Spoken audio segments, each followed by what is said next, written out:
Hi, my name is Jerry Lee, and this is my first podcast, so please do not judge. I'm doing my story.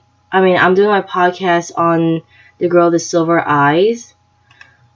I have an EPUB version of the book, so the pages that I'm doing, they may or may not correspond to your pages, but the passages are still the same. My page, the pages that I'm gonna be doing on is page 100 and 1132 to 1134. It's when the OP, or I guess you call him the op, it calls in Porky Grunt because he needs somebody to go to the White Shack to spy on Tin Star Joplin. Someone who is an ex-YAG. YAG means a safecracker. Somebody who hang on a second. Someone who used to open really cheap and easy safes. Hang on. This was Porky Grunt, a pasty-faced man in his 30s, neither large nor small, always dressed flashily, even if something dirtily, and trying to hide an enormous cowardice behind his swaggering carriage, a blustering habit of speech, and an exaggerated pretense of self-assurance. The op has apparently used him for 3 years. Known him for 3 years, and is using him to basically from how Hammett is describing him, the op is using Porky as like a sort of spy for him, someone who is a detective who can't get into other places, sort of like the White Shack, who's being run by a safecracker, an ex-safecracker.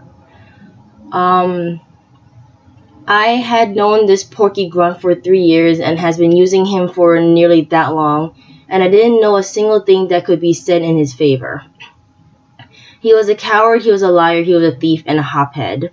Hopheads are people who are cocaine users.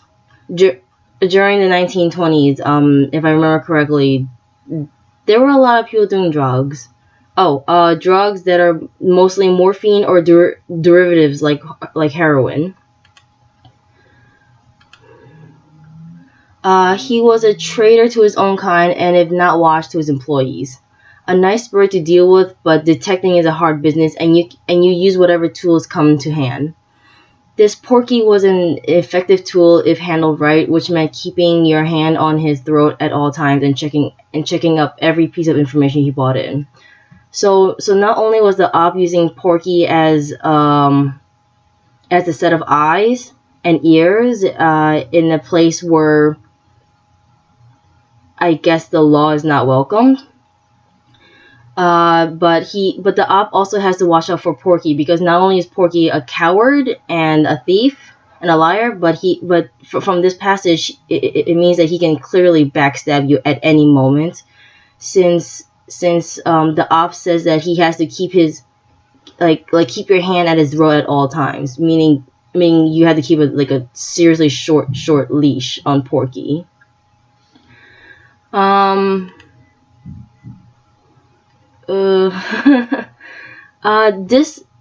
This also goes to show how Hammett is different from Milne. I think that's how you pronounce his name. Sorry. Milne and Doyle is that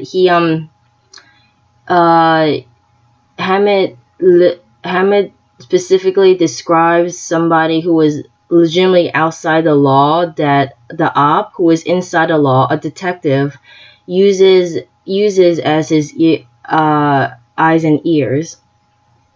This also goes to show that like in Sherlock, Sherlock will use his connections, but Doyle doesn't write directly how Sherlock Sherlock interacts with these connections. Here, you see Hammett having the op describe Porky for what he is, for who he is, and for how he uses Porky in order to solve the case. It also says, hang on a second. It also says that for the op for nearly 3 years I have used him with considerable success, paying him well and keeping him under my heel. Informant was a polite word that designated him in my reports. The underworld has an even less lovely names than the common stool pigeon to detonate his kind.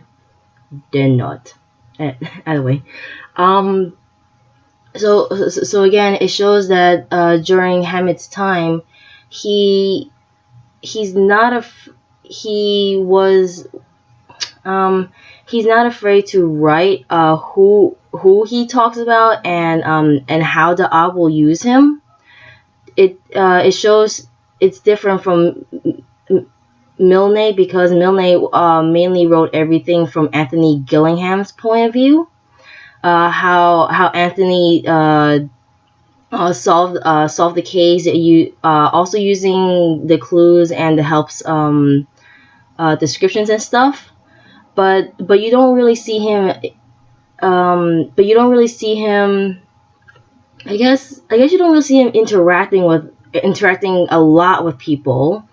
You just see him interacting with his mind more often. Whereas with the op, yes, he's also interacting with his mind, but the op is also using any means to solve the case. Ignore that. Any means to solve the case, which also includes using a crook, someone who even the